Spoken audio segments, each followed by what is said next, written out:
6 years ago, a group of fishermen were convicted for their role in one of the biggest drug smuggling hauls in British history.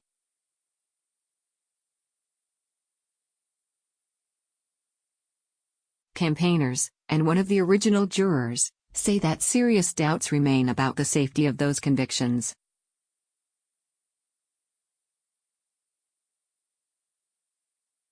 Last month, the men lost an official review of their case. On May 29, 2010, a small fishing boat left the Isle of Wight on what its crew claim was a routine trip to catch lobster and crab in the English Channel.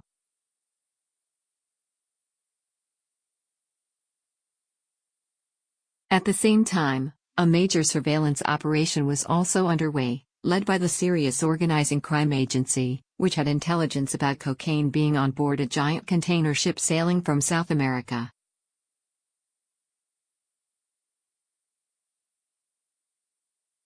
That night, one of the ships being monitored and the men's fishing boat briefly came close together, though exactly how close is still disputed.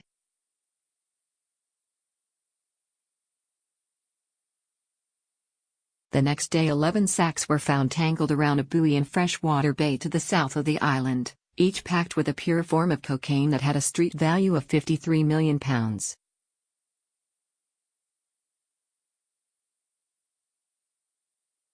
The prosecution's case was that the sacks were pushed off the side of the container ship for the fishermen to collect, who then took them to the bay, leaving them there to hide or be collected by another vessel at a later time.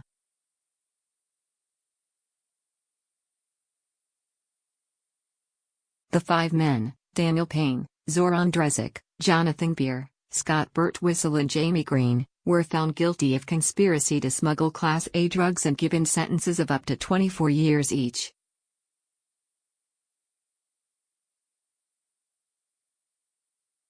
Richard Yardley was the only one of 12 jurors in the 2011 trial to find the men not guilty.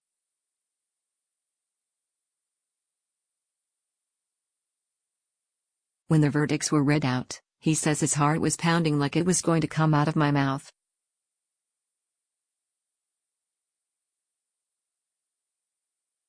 I was devastated. Even more so when I heard the reaction of the families, he tells the BBC's Victoria Derbyshire programme.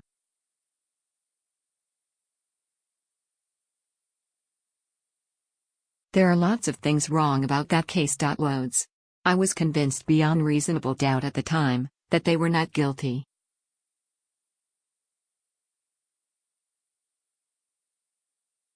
Now I'm convinced beyond any doubt whatsoever.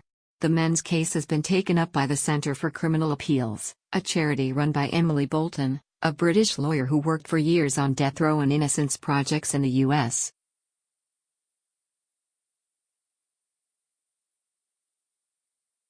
Ms. Bolton says new analysis of navigational data, not seen in the original trial, suggests the container ship, the MSC Oriane, adjusted its course earlier than thought and would never have come into contact with the fishing boat, the Galwad, meaning the drugs could not have been smuggled on board.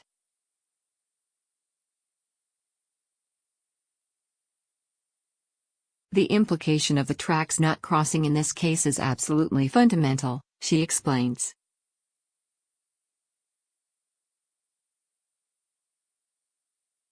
If the tracks didn't cross, they didn't smuggle the drugs. But for the Criminal Cases Review Commission, CCRC, the official body which investigates suspected miscarriages of justice, and decided last month not to refer the men's case back to the Court of Appeal, this isn't nearly enough.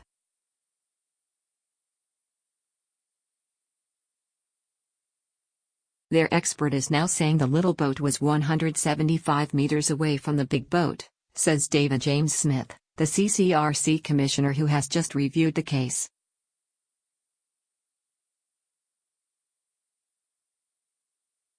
No one could say on that basis that the little boat wasn't in a position to collect the drugs.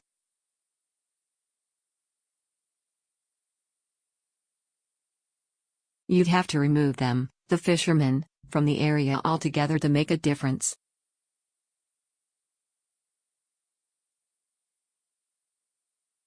A detailed forensic search could not find a single trace of cocaine on board the fishing boat.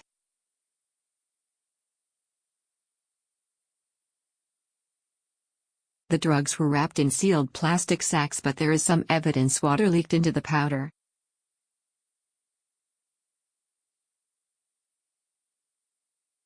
There are also questions over the testimony of 2 Hampshire police officers, who, from nearby cliffs, said they saw 6 to 7 dark items being dropped off the side of the boat near to where the drugs were later found.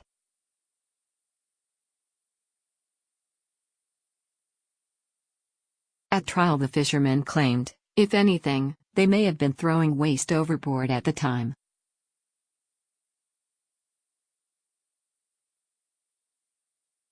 After the cocaine was found, the Hampshire police officers changed their entries in the official police surveillance log to closely match a description of the 11 multicolored drug sacks and rope.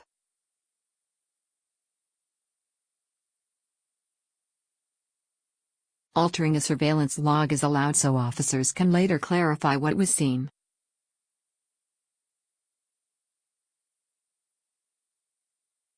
But to the defense, it raises serious doubts about the case against the men. Dan Doer, a retired surveillance officer now working unpaid as an expert witness for the charity's defense team, believes it is just not possible that there would be need for officers to change a key fact after the event.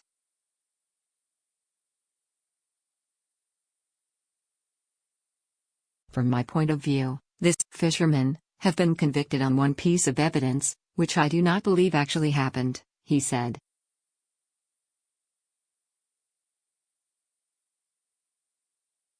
The Hampshire officers were later cleared of serious wrongdoing by the independent police watchdog, and the recent CCRC review could find no evidence of malice or serious misconduct by either the police or the Serious Organised Crime Agency, SOCA.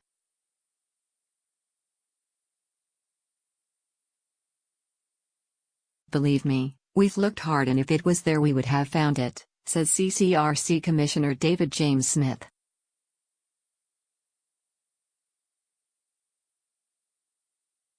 The CCRC points to other parts of the prosecution case which it describes as compelling.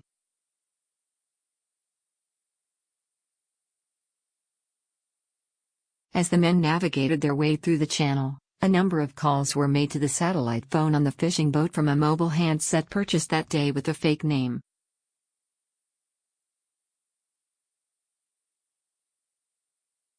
The fishermen say a new member of the crew, a migrant worker in the UK on a false passport, had fallen ill and was trying to contact the person who set him up with the job.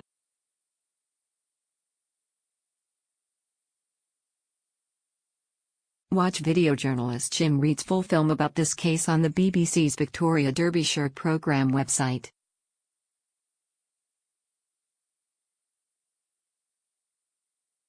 Months after the guilty verdicts, Richard Yardley, the only juror to find the men not guilty, wrote a letter to the defense barrister alleging someone at SOCA tried to interfere with the trial itself.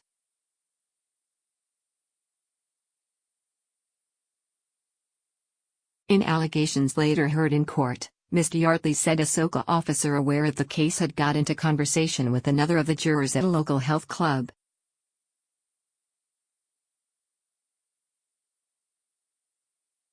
Court documents show he claimed the juror received extraneous information about the case during the encounter, which was then passed on to other jurors.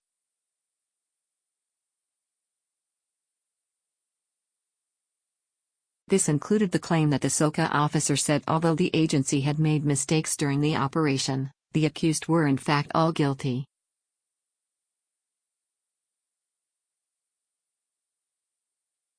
But after an investigation, 3 judges said there was no support for Mr. Yardley's allegation.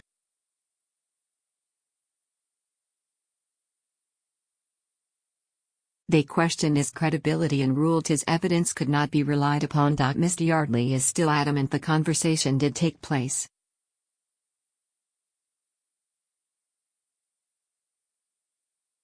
Nobody in that appeal court asked themselves the question, what has this guy got to gain by making these allegations?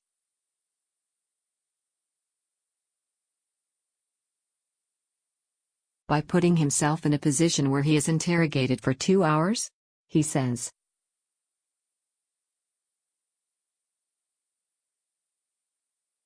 Why would he go to the trouble unless what he is saying is the truth? The decision made last month not to send the case back to the Court of Appeal at this stage does not mean the matter is settled.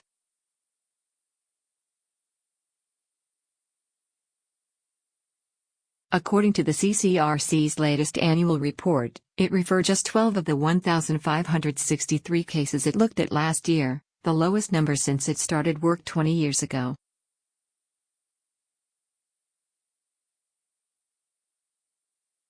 That figure, less than 1%, has angered some miscarriage of justice campaigners at a time when the organization's budget has been cut significantly.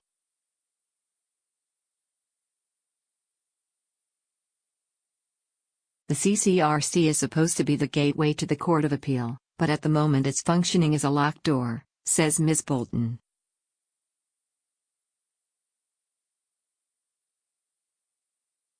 The CCRC rejects any suggestion that funding cuts mean it does not have the proper resources to deal with a complex case like this.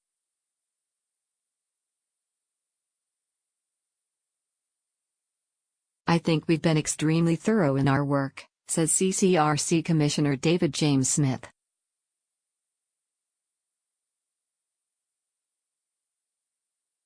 The Court of Appeal, and therefore us when reviewing cases, are always looking for something new, and that just isn't here in sufficient depth and detail in this case.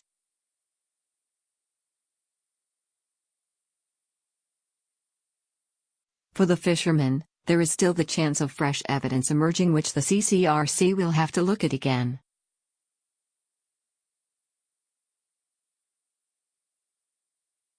For 3 of the 5 men a different route is available, taking their arguments directly to a judge to make a decision.